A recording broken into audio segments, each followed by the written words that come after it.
All right, we'll call to order the City Council regular meeting agenda for Monday, March the 10th, 2025.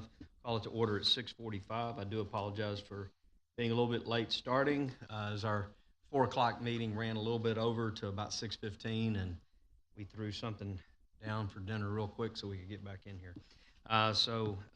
With that, if you would all please rise and join us as we have a invocation led by Mayor Pro Tem Carbone, followed by our pledges by Councilmember Koza.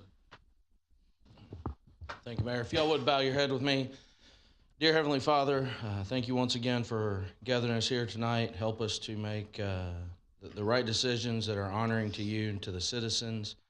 Be with those that are on our streets protecting us and public safety, as well as protecting our freedoms around the world. And get us all home safely tonight. And it's your name we pray. Amen.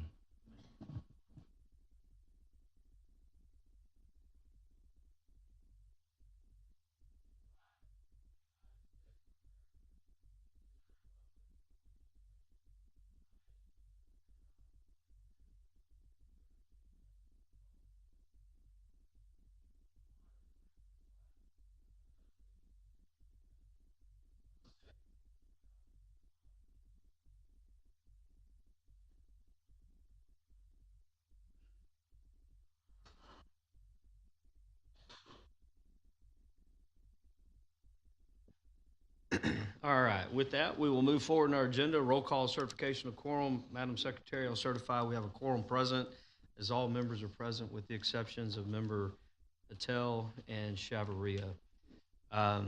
Just real quick, point of personal privilege real quick. Ask for everybody to be in prayer and support for Member Chavaria tonight. Her mom is in the final stages of her life and may not live through the night, let alone, the next couple of days. So it's going to be obviously heartache on her. And that's certainly where she is tonight and where she needs to be. But as a community, we can lift her up in prayer and support during this time. With that, citizens' comments. I believe we have a few citizens' comments that signed up, some that are open comments, and there are one or two to a specific item. Mayor Pro Tem is going to call that out. You'll go to the podium, give us your name and address. You'll have 3 minutes to speak. There's clock will be up on the wall so you can see that. With that, Mayor Pro Tem. Thank you, Mayor. First up, Miss Livia Torres. As the Mayor said, if you give us your name and address for the purpose of the record and limit your comments to 3 minutes. Thank you for being here.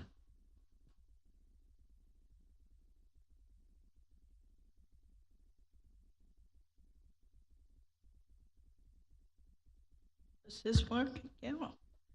Good evening. My name is Livia Torres, 3318 Churchill.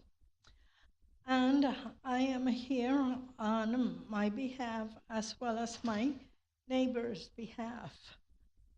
So the city mailed us a letter stating that permanent structures built on the back easement of the properties must be removed within 30 days.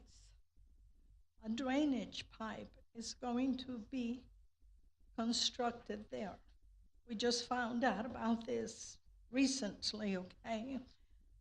The letter also states that failure to remove the structures will result in the city removing the structures, which are fences, and sending us a bill for that if the city does move those fences. So I think I gave a little package to everybody there. The second page shows all the properties that are affected by this, and where the fence is currently built and where it should be. Okay, and then the following page, let's see. The following page is a bid that I was able to obtain, and that bid shows the dollar amount that it would cost us to remove the fence and build it in the correct area, okay? So, you know, if you look at that, we're looking at about $5,000 for each one of us, give or take, to remove and replace that fence. We are not here disputing the fact that we are in compliance. We're not in compliance with that because the fences shouldn't have been there. But when we bought the houses, those fences were there. They've been there 100 years. They've just been replaced over and over again. The very last page in the package that I gave you is a copy, it's a picture of my fence, which is not even 7 months old. And I paid close to $4,000 for that fence. So that fence needs to come down now. What we are really asking is for the city to remove the fence and bear the cost. And we will rebuild and bear the cost to rebuild the fence. That's what we're really asking. I think that is a fair proposition for the city as well as for us. They can tear the fence and we'll go ahead and put it back up at our cost, but the city needs to bear that cost because it's really unconscionable for the city to slap us with a bill on these fences like that. So I would like you all to consider that proposal, please, okay? Thank you so much. Ms. Torres, thank you for that. Obviously, we can't dialogue on this issue in this meeting tonight. Let us wrap our arms around this just a little bit, and Trent, maybe let's understand a little bit more. I was just looking at the aerials and trying to understand. Obviously, these fences have been in that place for quite a while, so get a better understanding of it. Let us get back to you on it. Thank you for being here tonight. All right, next up, we got Mr. Jim Johnson. You've signed up twice. This one will be for consent H. Thank you, Mayor Pro Tem. Jim Johnson, 6117 Broadway Street, representing the Pearland Chamber of Commerce regarding consent agenda item H regarding the Grand Arts and Eats event. The Pearland Chamber, along with Visit Pearland and the Pearland Parks and Recreation, have been discussing a fantastic community event that will take place in Old Town near Zielinski Park. The reason the Chamber is here in support of this event is that we have the opportunity to do a dinner for our community on Friday night, a ticketed dinner taking place in the middle of Grand Boulevard, where individuals can celebrate our historic Old Town and bring our community together in a relaxed but fun-filled evening along Grand Boulevard. So we do ask that you vote in favor of the consent agenda and that item, and just wanted to showcase my support and the Pearland Chamber support for that event. Thank you. Well, thank you for those comments, Mr. Johnson. And that's all for public or general comments. Okay, awesome. Then we'll move forward in our agenda, consent agenda. If Mr. Koza would handle consent items A through H. We didn't receive any request to remove any. Certainly, Mayor. Consideration and possible action on consent agenda items A through H. So moved. Second. Okay. We have a motion and a second. Madam Secretary will call for the vote. Councilmember Koza, With the emphasis on item H for Mr. Johnson. Aye. Member Byram, Aye. Member Cade, Aye.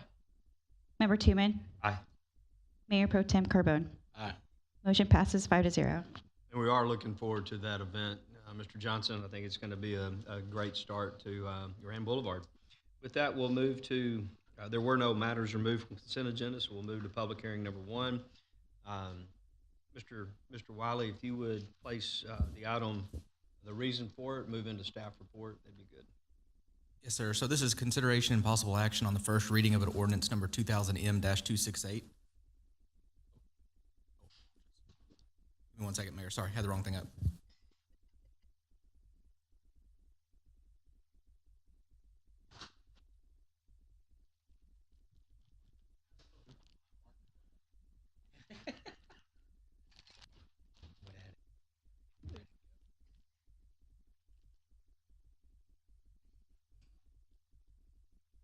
And while he's getting that together real quick, just another housekeeping measure.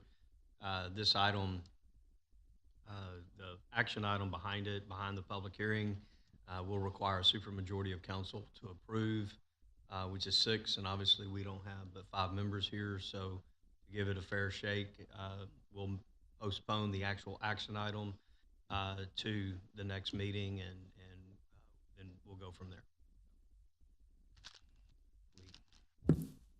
Apologies about that, Mayor Cole. So this is the public hearing, a request by Jennifer Curtis with Meta Planning and Design applicant on behalf of Betty R. Hairston, owner of approval of a zone change for 11.8 acres of land from general commercial district to planned development district for a gated townhouse style residential community with 96 single family lots, community park, detention, and open space, generally located at the north of McCard Road, west of Old Alvin, east of Main Street.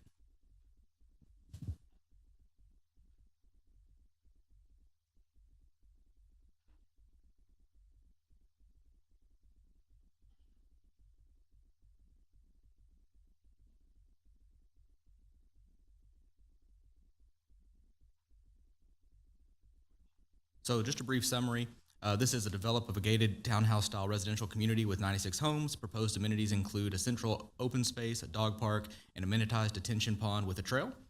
The proposed base zoning for this PD would be a townhouse residential district.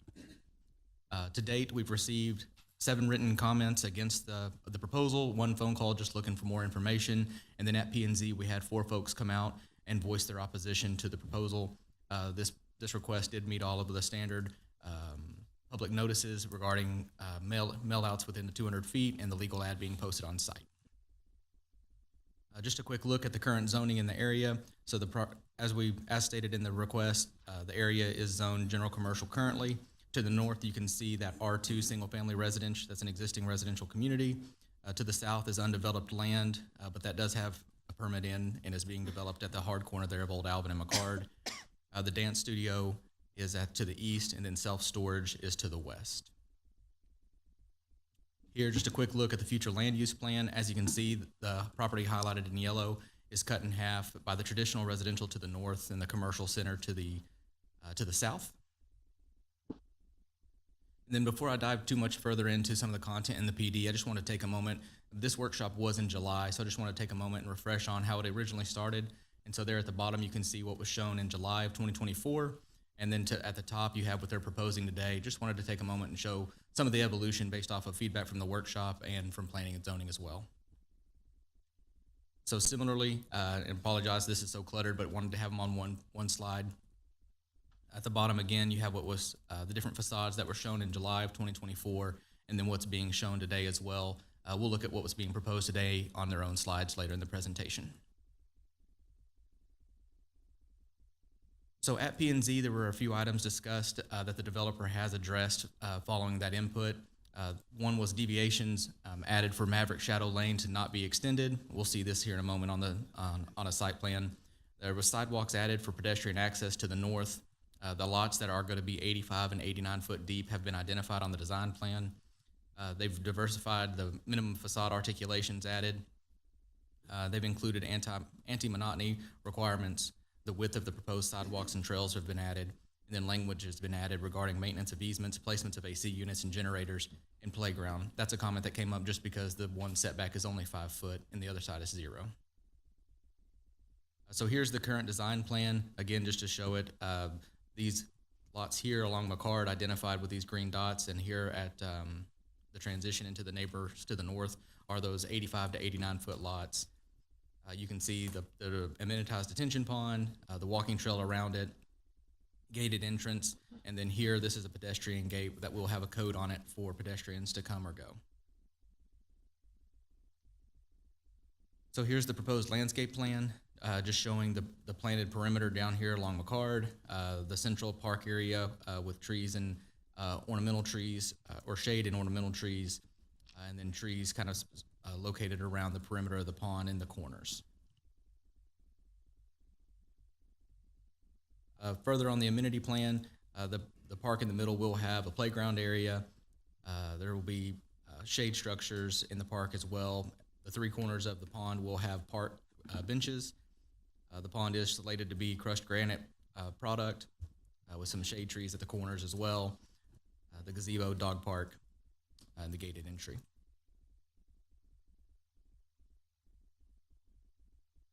So here, just taking a moment to look at the screening plan. This was discussed at the workshop.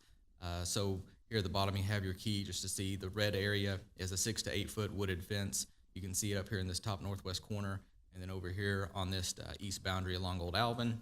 And blue is a 6 to 8 foot masonry fence along McCard, and then also along this west boundary to the commercial, adjoining what would be the adjoining commercial zoning. And then the yellow is that 6 foot existing fence that's already in place because of the residential zoning to the north, that existing development to the north. And then you have your gates here. That would be that pedestrian gate. Just to zoomed in to show kind of the configuration of the lots. So as I said, on one side, these will have a 0 foot setback, and then on the other, they'd have 5 foot. It just kind of, it's not an uncommon development scheme to do that in a more dense product like this. And so here's just showing this 5 foot here and the 0, and then that repetitiveness.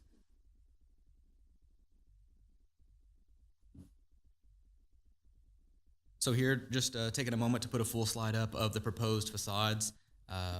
Through the conversation, there's been a variety of comments made about the amount of hardy or the amount of masonry included. And through this discussion, we could even look for a little more polishing on that from council if the group so desired. But they've got 8 facades, and they're going to regulate or rotate those on a 4-house basis. Every 4 houses will go through some version of these 8 facades. So the next few slides are the different deviations. I don't plan on going through each of these, but happy to come back and pause on any of them that you would like. So I want to say there's 16 deviations in total from the UDC. To highlight just some right here. So the 3,000. So the UDC, the column in the middle there is the current regulations. The UDC requires a 3,000 square foot lot. They're proposing 2,200. Minimum lot width 30. They're proposing 26. 90 foot on the depth. They're proposing 85. And then this is a attached product, and so the townhouse district is obviously intended for an attached product, but that won't be the case here. Continuing on, the minimum side yards, again, they're requesting 0. In townhouse, the units that would be attached would obviously have a 0, and then they'd have 15 on the ends. Minimum front yard of 10 foot. They're proposing a minimum rear yard of 10 foot. They're proposing an 8. So, and then on the landscape buffers, the UDC requires a 25 foot. Between residential and non-residential, they're proposing a 10.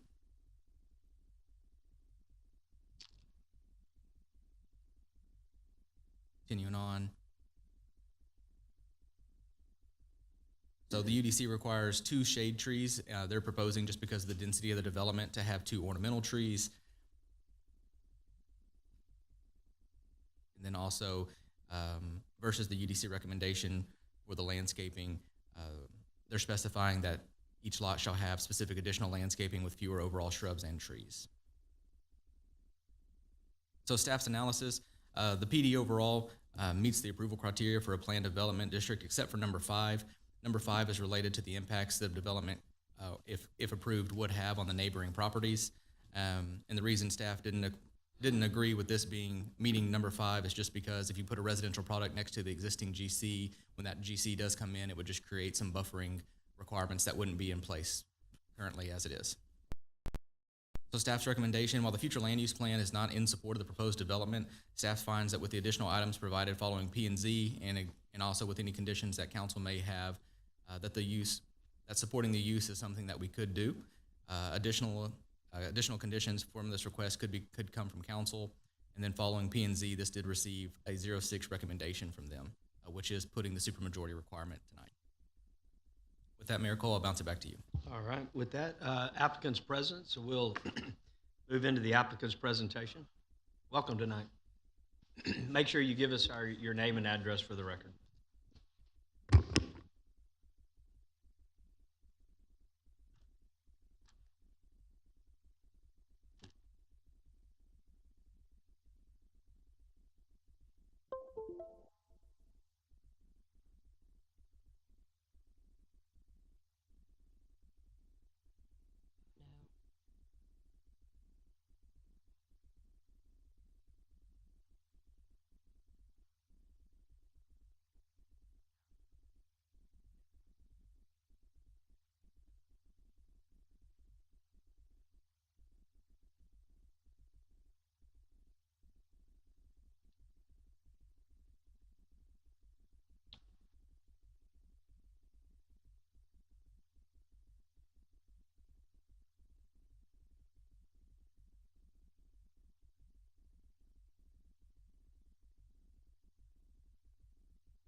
All right. Good evening. My name is Jennifer Curtis with Meta Planning and Design. We're the applicant here on behalf of our client and the developer, which is, or the builder, which is Meritage Homes. So I'm going to start out. I think staff did a great job covering all of the technical aspects, and I'm happy to answer any questions about that. But I wanted to speak a little bit about the product that we're doing and why we're doing it and why we're proposing it here. So this is the site that we're located in, and I wanted to take a moment to zoom out and look at what's happening in the area around here. This isn't an isolated pocket in the middle of a bunch of commercial development. There's several vacant properties in the area. We look at this as kind of an infill site. There's residential to the north, there's residential kind of around it to the east and the south, and while the corridor is zoned for commercial, not a lot of commercial development has happened yet. So we're not like trying to put homes in right next to a Walmart or something. There's a lot of potential in this corridor. Looking at the zoning, as was mentioned, this site is zoned for general commercial. And I think, you know, full respect to Planning and Zoning Commission for defending the current zoning map. Just because a site is zoned for something does not mean that's the highest and best use. We think that, you know, there's a lot of things that could happen if this site was developed as general commercial. You know, it could be developed as an auto shop. It could be developed as, you know, a convenience store or a car wash or a machine shop or all different kinds of things that could go here by right in the current zoning with no public hearing or anything like that. And we think there's a better use for this site. We think that residential would be a good buffer on this site, that, you know, the adjacent neighbors to the north may prefer to have quiet backyards behind their houses instead of an intense commercial use. Oh no.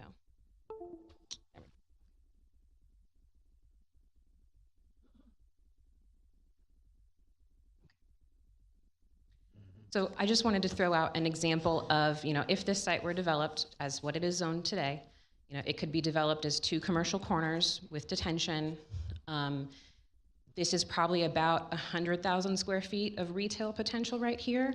And if you're just thinking about, you know, the number of trips of traffic that could generate, that could be, you know, about 650 trips at the PM peak hour, as opposed to the 96 residential units we're proposing, which would be about 95 trips in the peak hour PM. So if we're concerned about traffic, commercial is definitely going to have a much higher impact on traffic.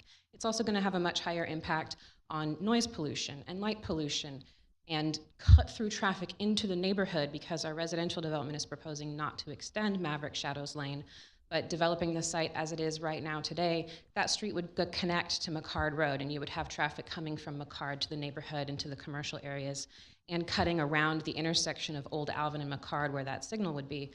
So we think that from a traffic standpoint, as well as from light and noise pollution and activity and the intensity of the use of commercial, we don't think this is the best thing for the neighborhood right here, even though it suits what the current zoning of the property is. We could easily develop this for commercial, but we don't think that's the highest and best use. We think what we're proposing is a better neighbor. You know, we're talking about an amenitized pocket of residential development that is going to be gated, it's going to have less traffic, it's going to be a good neighbor to the residents behind it. It's not going to affect the property to the east because those sites are already developed. We're putting our detention against those properties. Some of the property to the west is already developed. And we are proposing some of a buffer there, so even though it's not 100% compatible with the existing commercial zoning, we're still trying to be good neighbors to the left and the right as well. We also addressed a lot of the comments that we heard from the workshop back last summer. Some of the comments that we heard were, at the time we were proposing a 3-foot side setback, and we heard from the workshop that that was too close together. We've increased that to a 5-foot setback. We heard in the workshop that there was an objection to having no brick or stone on the front facades. We have added minimum standards for brick and stone on all of the facades in the units. We heard that there needed to be a trail around the pond, and the pond needed to be amenitized. We have done that. We heard that the park should be central to the community, and we have revised the land plan to do that. So we feel like we have heard a lot of the comments from the workshop and addressed them as best as we can, while still delivering the product that we're trying to deliver. And I also want to show you some things that we learned from you. This is some excerpts from the Pearland Prosperity Plan. One of these specific key initiatives that the Prosperity Plan calls for is infill and redevelopment, and it specifically calls out compact, high-density residential development on infill properties, that this is a need that the city of Pearland has to address. And we think that the product that we're proposing fits that need. Also in the comprehensive plan, the 2040 comprehensive plan, some of the key takeaways from the comprehensive plan are that Pearland does have a homogeneous housing stock, and that people who work in Pearland cannot afford to live in Pearland, and that people who want to buy a home who live in Pearland who are coming into the housing market, there's a barrier there because there's too much high quality, expensive housing in the city of Pearland, that your workforce housing for first responders and teachers and young people coming out of college can't afford a $700,000 house. There's not housing for them in the city. So this is a goal that you have identified that we are trying to meet. I want to talk a little bit about the housing life cycle. I can't take credit for this graphic, it comes from Pickens County, but when people enter the housing market, when they're fresh out of high school or fresh out of college, they're not buying a 70-foot lot single-family home. They're moving into an apartment, they're moving into a duplex, they're moving into a townhome. Housing is a cycle. As you move through your life, you move through different types of housing. I don't know anybody who's 21, fresh out of college, and is buying a large lot in a city like Pearland. That's not attainable. When we talk about affordable housing, we're not talking about Section 8. We're talking about something that is attainable for your average resident. And one of the things that has been discussed a lot, and we discussed this at P&Z, is something called missing middle housing. And I don't know if everybody has heard this term before, but just briefly, this is a graphic from Opticos, this very popular graphic. I won't take credit for this either. But it's talking about the big gap between standard multifamily on the right side of the screen and standard detached single family on the left side of the screen, and how many different kinds of housing products that we used to build in America that are now illegal because we have made them illegal, because we have decided that you can only live in one of two types of housing. I'm so sorry. And the housing that we're proposing here is missing middle housing. It is housing that is attainable for the average workforce household. On the left is another image from Opticos of what missing middle housing could look like, and on the right is another excerpt from the Pearland Comprehensive Plan that also talks about these same types of products. If you look at the density on the right-hand side, the images from the Comprehensive Plan talks about 10 to 18 units per acre, 12 to 16 units per acre, 10 to 15 units per acre for these different types of missing middle housing. The density of the product we're proposing today is 8 units per acre gross, 9 net. So we are lower in density than what your comprehensive plan calls for. And I want to, oh my gosh, I'm so sorry, the graphics got messed up. I'm going to turn it over to Anthony Perez from Meritage to talk about their product.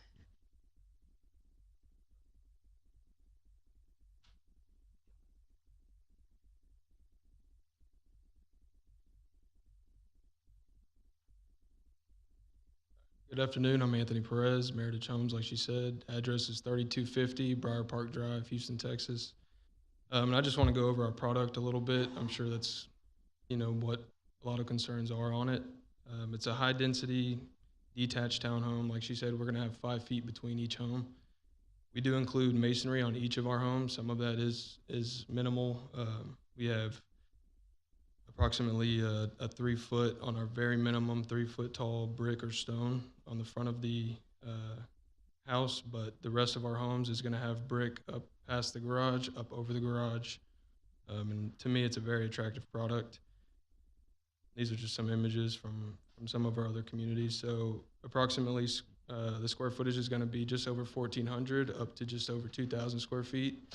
Bedrooms are going to be 3 to 4 beds, and then we'll have 2 to 2.5 baths. They're all going to be 2-story, and they'll all include a back patio as well. So this is some more imagery. Like she mentioned, we will include some covered spaces throughout the community. So you'll see in the middle bottom picture, that's an example of one of the ones that we've done in Clendon Park Village. It's a community in Houston. I do want to reference Sullivan Brothers a little bit. So I know that has been, from what I understand, welcomed in the city, and I think that's great. I think it's a step into that compact residential, kind of like what we're aiming for. We're aiming for something that's a little bit more attainable for your young professionals, your young families, your people that are downsizing or empty nesters. Sullivan Brothers is making a great product, but they're also averaging about 425 to 450 thousand for their purchase price. Our ASP, average sales price here, is going to be about 335, and from all the communities that we've done, we obviously haven't done one here in the city of Pearland, but all the ones that we've done in the city of Houston and surrounding areas, I mean, these things, the market demands them. People are moving into them quicker than we can make them, and I think that this is something that the city of Pearland would really enjoy having. We take pride in our developments. We take pride in our product. And then, as Ms. Jennifer mentioned, we're going to have a lot of amenities in this community. So not only are they getting an attainable product, an attractive product, but they're also going to get a commercial grade park space. They're going to get tons of open space. They're going to get walking trails. They're going to get a wet bottom detention with a fountain, and all within a gated community. Do you want to try and?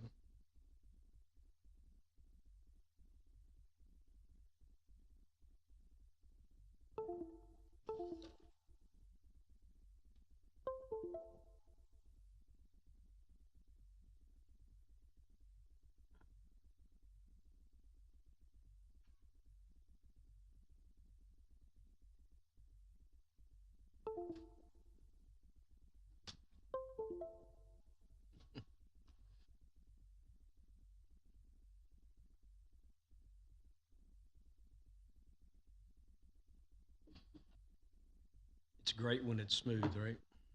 Sorry. All good.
Sorry for the technical difficulties. But anyways, I mean, this is just some better images of our product, more so than the renders that were shown. But just going back to our buyer profile, we typically see young families, young professionals, young people wanting to start a family, or people downsizing, but they're not wanting a lot of maintenance, and they're wanting something that they can actually get into, that they can afford to get into. And we think that this product, and not only this product, but this location is going to be great, especially for those young families. I mean, the elementary school is right across the street. There's a daycare that's right next door. And then with all of the amenities that are there, I mean, this is just going to be made perfectly for those young people that are wanting to get their life started, and especially in the city of Pearland. Whenever people have jobs in Houston, but they want their kids to go to great schools like the Pearland ISD schools, this provides that access. I mean, McHard Road is right there. Y'all know where it's at. It's given access to multiple job locations, but it's also given access to the great schools in the great city of Pearland. And then moving forward, this is just some example communities that we've done. And I just want to, especially as Mayor Cole mentioned, we're going to postpone the vote if y'all will. But I would highly encourage to visit some of these communities. This is a great one to visit. It's still under development, so the gates are open. We haven't completely handed it off to the residents. You're able to drive around the community, actually get a feel for what we can develop in these high-density communities, these compact residential communities. And this is going to have a lot of the same amenities that we're going to provide on McHard Road, including playground, the masonry fencing, the tree buffers between the right-of-way and the masonry fencing. These are just a few examples, and I'd be happy to provide an actual address if you're not aware of any of these, if you're willing to go take a look, and I'd honestly be happy to take you on a field trip if y'all are open to it.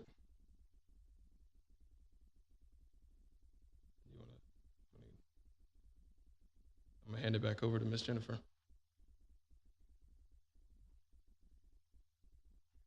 All right, that's the end of kind of our discussion about the product. I have more slides that if we have any questions on the technical aspects that I can go and look at some of the specific exhibits. But we didn't have anything further to say unless you have any questions for us.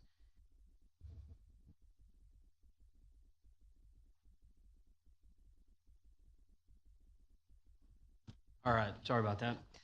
Next up, we'll take it open for the public hearing portion of this.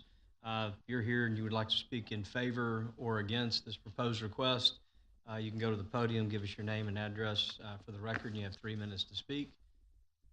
Second call for those wishing to speak for or against this proposed request.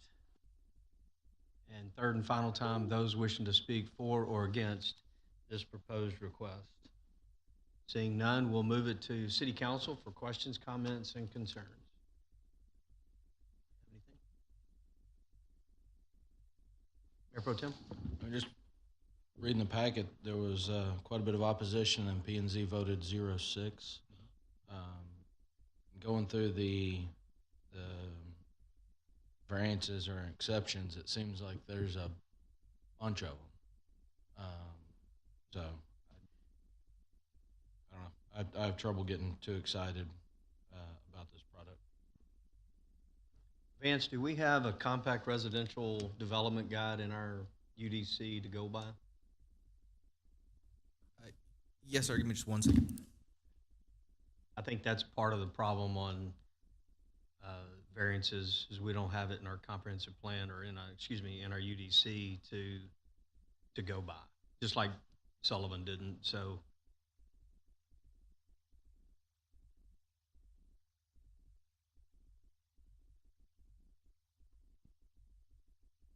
Josh, I'm trying to share. So apologies if that was hard to see. But here's the compact residential call out from the comprehensive plan. If there's a side-by-side of the product pitched versus this, they don't look the same. I'm not an architect, but I can see the front doors of these houses, and all I can see is garages on the others.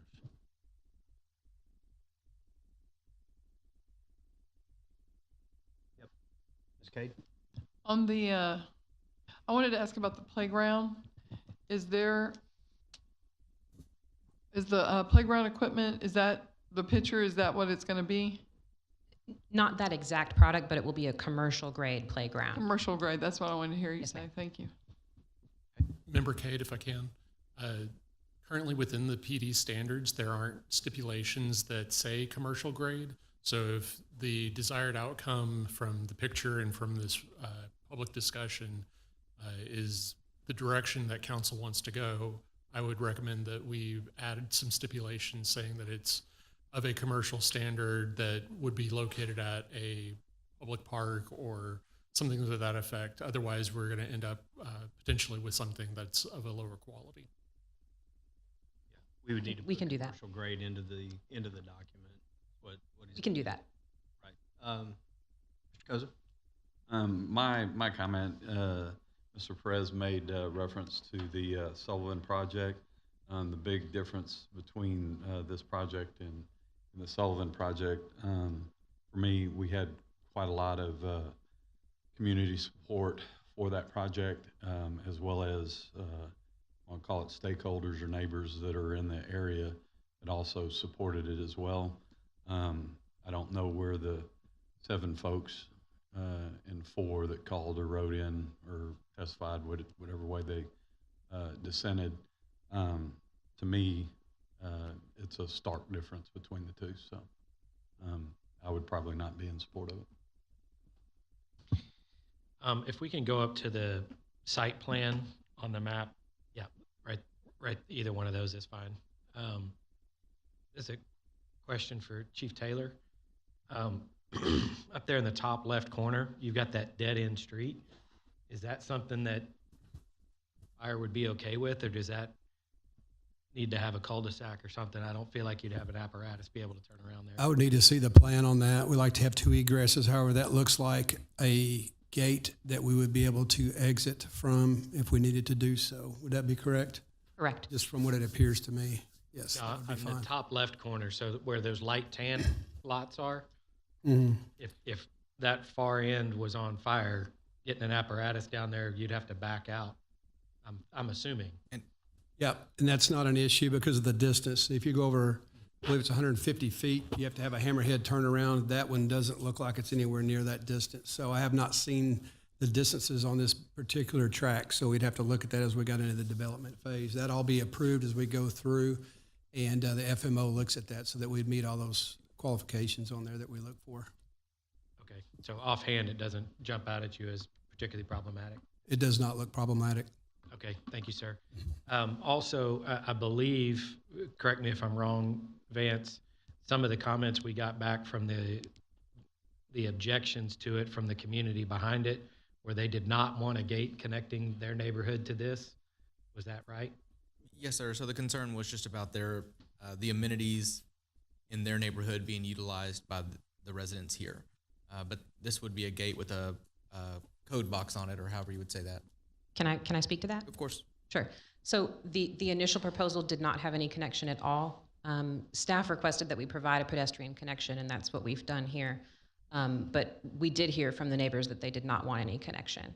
So we're open to, council's direction on that. Okay, what's the reasoning behind us saying we want that there? So the stub out, so the developer in the past, whoever put that there, was required to put in a stub out for future connectivity, and here that connectivity is coming and we're not taking advantage of that. And so, however, connectivity and overall walkability in our community is something we do seek, and so at minimum, just having some sort of pedestrian connection for kids in the neighborhoods to walk to one another and hang out was kind of the goal there. Okay. The last comment that I had, Member Koza mentioned the Sullivan product, and also we have the Baker's Landing product that is somewhat similar, but it's all connected. I don't see anything that's cantilevered like what you guys have shown in some of your renderings here. Like your third one, your fourth one, your bottom right one. Is that how you're getting to your 5 foot? By basically shrinking the garage, but you're cantilevering the living space? The 5 foot is based off of the furthest. So it's typically where the entrance, the door is. So if you can see where the cantilever images are, the actual residential door, outside of that, 5 feet from that would be the, yes, sir. Okay, so the cantilevered portion of the second floor is further away. Right. Right. Yes, sir. Okay. All right. Thank you. So, Vance, real quick, back to the connection to the north. So let's assume, what do those residents feel like if that's a commercial play? Is it going to be open? Would we require a commercial developer to open that up?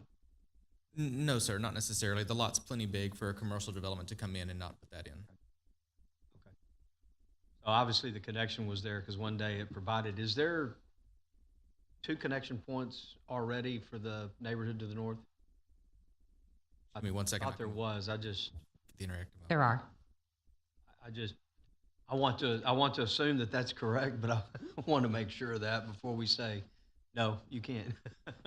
You're not going to connect in. All right. I do have a question. I'd prefer for the HOA long term that the granite trail be concrete instead of crushed granite. Yeah, that's not a problem at all. I mean, I understand on the front end of it and all of that, but over time, maintenance for that HOA is going to be a lot easier down the line. So Yeah, sir, that was kind of planned before we stepped in, but from everything that we're planning for, it would all be concrete. Okay. All right. Any other questions, comments? All right, then we will close this docketed public hearing. Like stated before, we don't have 2 members here. I'd like to give the opportunity to have them here so we could potentially have a full vote of council to be able to approve if council so chooses. Tonight, we don't even have the option to do that. So with that, we'll postpone the new business item number 1 to the next meeting. So I do appreciate y'all coming out and presenting tonight. We at least wanted to get the public hearing phase of it done and then rely on the vote. Just happened to be tonight, we couldn't get that done. So Thank you, Mayor. we'll see you next time. With that, we'll move to new business item number 2. Mr. Carbone, would you present that, please? Thank you, Mayor. Consideration and possible action, first reading of ordinance 1646. So moved. Second. We have a motion and a second. Staff report. And just real quick house cleaning while you're doing that. The HCA folks on their calendar had it for the 24th. The reason why they're not here tonight. They have just said that they will be here for the second reading. So I would assume let's move through this first reading and then we can honor them in the second reading. Absolutely. Oh, we do have one person to address it. Yeah. All right, Mr. Jim Johnson, you know the drill. Name and address, limited to a minute and a half. I'll be quick. Jim Johnson, 6117 Broadway Street, Pearland, Texas, on behalf of the Pearland Chamber of Commerce. I'll save longer remarks for the night of the 24th, but I do want to show the Pearland Chamber of Commerce support for the 2 proposed street names. David Wagner served on our board of directors for 2 separate terms and was our current vice chair of Cultivate Talent when he unexpectedly passed earlier this year, but last year. So the Pearland Chamber is in support of these name changes and makes sense based on the current occupants and land owners in that area, as well as to honor the legacy of David Wagner and his contributions not only to HCA, Houston Healthcare, Pearland, but our entire community at large. So thank you for your consideration, council, and for the staff for working through something that doesn't always come up, but when it does, we paused, we reflected, and we came up with a great solution, we as in y'all. So thanks so much for that, guys. Thank you, Mr. Johnson. With that, we'll turn to staff report. So nothing really to add to that, Mayor, but it looks like we've got a short presentation to show the details on the request that we definitely support. Yes, sir. Thank you, Mr. Epperson. And so just, I think this is 3 or 4 slides just to kind of summarize the request that HCA provided. Again, as a staff member, I was blessed enough to work with Mr. Wagner and certainly will attest and echo Jim's comments. So to summarize, HCA has requested to rename the current Medical Center Drive to David Wagner Way. This request would not impact any businesses or residents' address. Currently, and Medical Center Drive is a public right-of-way. The second part is to rename the current Marketplace Boulevard south of Shadow Creek Parkway to HCA Healthcare Boulevard. This request also would not impact any business or residents. And Marketplace Boulevard, that's a private drive, just for the record. Here, just a simple map. So in blue, you can see the portion of Medical Center Drive that they're proposing to rename to David Wagner Way. Green, south of Shadow Creek Parkway there, is the Marketplace Boulevard stretch that they're requesting to rename to HCA Healthcare Boulevard. And then the red is just to show the remaining portion of Marketplace Boulevard that there'd be no change to going into that shopping center to the north of Shadow Creek Parkway. Staff's recommendation, so staff recommends approving both requests, Medical Center Drive to David Wagner Way and Marketplace Boulevard to HCA Healthcare. With that, Mayor, I'll bounce it back to you. All right, thank you for that. Any questions, comments from council? I think it's a great way to honor David, his name. In fact, the original request came in to name the internal road just Wagner Way, which they could have done without our approval anyway. I'd ask them to reconsider that and rename Medical Center Drive David Wagner Way, so 20 years from now, somebody would want to know who David Wagner is, not just Wagner. He's the first president CEO of that hospital in town, and he came with it, and he was a great member of our community, contributed in many, many ways, both outwardly and behind the scenes. David was one of those quiet giants that he told you he was going to do something, he just did it, and he was there and he was committed to our community. So his tragic passing, Jim will tell you, we had a board meeting that morning in October. Jim actually spoke to him at about 4 o'clock that afternoon, and 7 o'clock that evening, he had a tragic accident. So it just goes to prove and show that life is fleeting. It can happen in literally a moment. And we're all saddened and all that by David's passing, but if we can honor him a little bit in a little way for his family and the folks at HCA this way, I think it's a great cause. Trent, I don't know the proper protocol on this, but on the 24th, assuming council would approve this tonight, let's not put it on consent. Let's leave it on new business, because we're going to have some folks here. And is there any way we could have a David Wagner Way sign that evening? I know it's 2 weeks, but street sign. 2 weeks is a maybe. Maybe we can get special consideration by them. That'd be kind of neat that we can actually unveil So that. we'll see what we can do. If not, we'll get one made and bring it to a meeting subsequent and do something. Okay. With that, last call, questions, comments. Didn't see any. Madam Secretary will call for the vote. Mayor Pro Tem Carbone, Aye. Member Koza, Aye. Member Byram, Aye. Member Cade, Aye. Member Tooman. Aye. Motion passes 5-0. All right. With that, thank you for that. Member Byron, would you present item 3, please? Yes, Mr. Mayor, consideration and possible action, resolution number R2025-40, so moved. Second. Motion and a second. Staff report.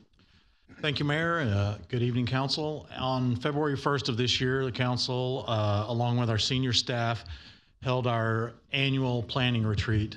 The purpose of that planning retreat is to set the strategic priorities for the city, which is one of the most important things we do annually, because it establishes not only what those strategic priorities are, but our milestones associated with those, the goals that then we set our annual plans on, as well as action items that not only, and all these things inform our budget priorities, and they also help establish our organizational clarity. So that is so everyone within our organization sees what they do on a day-to-day basis, what they do on a year-over-year basis, and how those tie back into those strategic priorities. So to go through the presentation tonight, I'm going to hand it off to our Chief of Staff, Megan Flowers Phillips. She leads our internal efforts to keep us on track on these, pursuing these milestones associated with the strategic priorities. And so she is going to take us through where we ended up at the end of the strategic planning retreat this year, and what is before you tonight to update the updated strategic priorities as well as the milestones. All yours, Megan. Thank you. Thank you, Mr. Epperson. Good evening, Mayor and Council. Before we get started, I would like to review the strategic priorities pyramid. Maybe that's better. How we deliver the services are realized through the foundational strategic priorities of the resilient finances and trusted government. What we deliver can be seen through the safe community, strong economy, sustainable infrastructure, and connected community strategic priorities. And these build up under the why, which is our overarching theme of the strategic priorities, to intentionally create the community of choice. So as Mr. Epperson shared, we had our annual strategic visioning retreat on February 1st, 2025. We reviewed accomplishments from the last fiscal year and what's ahead for this year. You all shared your desired legacy. We reviewed existing milestones and explored new milestones and action items to be considered for adoption. So we had 10 milestones that were completed and removed. We added 4 new milestones, and we have 11 action items that support various strategic priorities that are identified. So we'll recap with the completed milestones. Here in Strong Economy, we adopted updates to the Comprehensive Plan, Pearland 2040, out of Community Development, and the Pearland Economic Development Corporation's Pearland Prosperity Plan. We will continue to work those plans as adopted. And the Safe Community Strategic Priority, for the police milestone, 2 were completed, so the PSB renovation project and the implementation of our real-time crime center. In sustainable infrastructure, we had, in the motor pool fund, updated our fleet management business plan and the motor pool fund policy. An update was shared on internal service funds, and including the motor pool policy, those will be shared at the upcoming early budget input session scheduled for April 28th, 2025. For information technology, we hired our first cyber risk and intelligence specialist, and the Pearland Water Customer Portal is live. Under the drainage milestone, we had an inventory completed of all storm sewer lines throughout the city, in addition to the development of the drainage maintenance policy. Our upcoming CIP update series on drainage and transportation will take place later this month on March 24th. In Connected Community, we had the development of our internal customer service standards, People First Pearland, were finalized and shared internally. For our new milestones, we have one in Trusted Government, so to provide quarterly reports to the Audit Committee on internal control reviews. In Strong Economy, we'll continue the process to update the Unified Development Code. This is a major initiative out of community development that is significant to the growth in Pearland. It was not previously identified as a milestone, and we felt that it should be formally included. Continue to nurture the sports tourism initiatives, including tournament recruitment, servicing, and sports facility improvements. In Connected Community, we recommend adding the update to the Parks, Recreation, Open Spaces, and Trails Master Plan. In staff action items, these are in addition to the new milestones. These items were discussed as action items. Milestones are considered important benchmarks, and while these items outlined here support the strategic priorities and identified milestones, are not necessarily actions or events that mark significant change in supporting the priorities. I'll run through those now. In Trusted Government, we have a memo forthcoming that's outlining the proposed changes to our agenda item requests, also known as AIRs, and we're aiming for those to be effective in May. And that memo will be out to you shortly within the next couple of weeks. We'll provide the 65th North report on the fire department operations study and overtime audit. This was shared with you all in February and is considered complete. In Safe Community, we have a memo outlining the results and benefits of the Real-Time Crime Center, and this is going to be shared, anticipated later this week. Conducting the initial meet and confer process with the Pearland Police Officers Association. This has been initiated. Quarterly meetings with the Pearland Professional Firefighters Association for calendar year 25. Those have been scheduled for this year. In sustainable infrastructure, illustrate the street rehabilitation efforts by funding mechanism and explain the methodology for pothole repair. These will be addressed in the upcoming CIP update series later this month. An evaluation of how to fully fund the needs of the infrastructure fund. This is planned to be discussed at the early input budget session on April 28th. For resilient finances, conducting a workshop on procurement initiatives. This has been completed and it was done on February 17th. In Connected Community, we have the exploration of transit options for the elderly, disabled, and non-emergency medical transports. This is anticipated to be initiated in Q3 of this fiscal year. Lastly, we have the exploring the role of nonprofit and other organizations in service delivery. This is in progress and it's anticipated to be an ongoing initiative. Next steps, once adopted, the milestone action plan will be updated in addition to our internal tracking dashboard. The next comprehensive update will be released in early summer, and we will also keep you apprised of the completion of the staff action items outlined. That concludes my presentation. If you all have any questions. All right. Very good. Thank you, Megan and staff, for putting that together. We'll throw it open for questions, comments to council. Anybody have anything? Mr. Byram? I don't have any questions. I just want to say thanks for putting this together. And I'm glad to see that you guys listened to what we had to say at our retreat. I'm glad to see you've already met with the PPOA and that you've already got the meetings scheduled with the Firefighters Association. I know those are top priorities for us, so I'm glad to see that that's on there, as well as looking at the funding needs of the infrastructure fund. So thank you all for putting this on there and having that as part of the milestones coming up. I appreciate it. Yeah, just to piggyback on that, you know, these strategic planning sessions don't have to have a ton of milestones coming out of it. It just has to be kind of where we are. We've got so much kind of in process that really didn't feel like we needed to overload staff with just a lot of milestones. Let's be realistic in what we can achieve in a 1 year time, 2 year time, and go about it that way, rather than here's 30 items that we know we can't get completed in a reasonable amount of time. And so I like the approach that we did this year. It also in the meeting itself, I mean, we didn't have any major upheavals or changes to, you know, the main core ideas and strategic initiatives or strategic priorities. Now it's just a matter of how we tweak and how do we move those milestones, you know, each year. So I like the way this has been addressed. We're in process.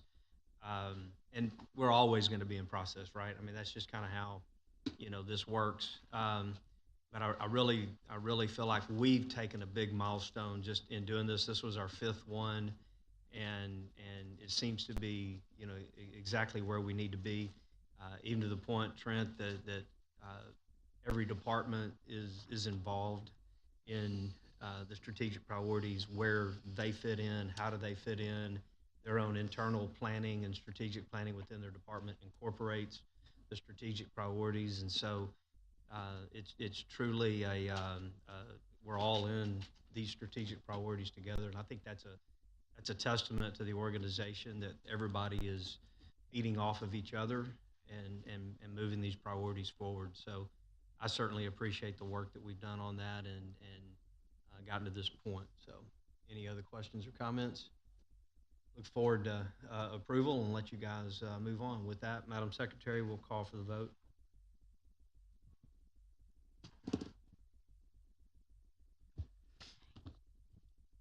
Member Byram? Aye. Member Cade? Aye. Member Tooman? Aye. Mayor Pro Tem Carbone? Aye. Member Koza? Aye. Motion passes 5-0.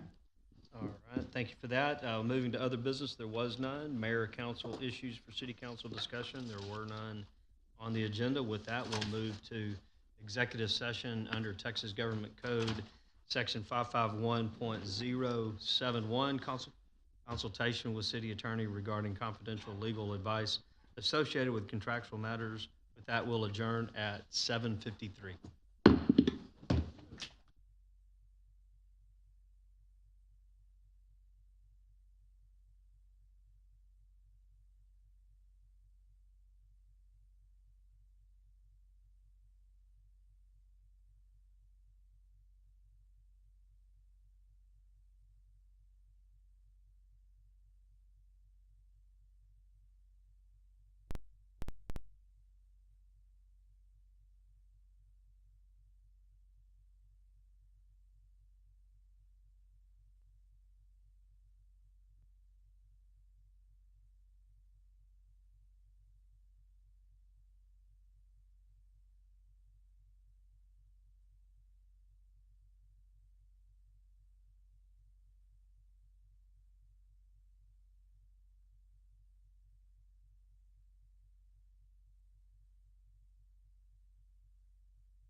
City Council has returned from executive session at 8:21. With that, there is no action item to come out of executive session and handle. So with that, we'll move to adjournment at 8:21.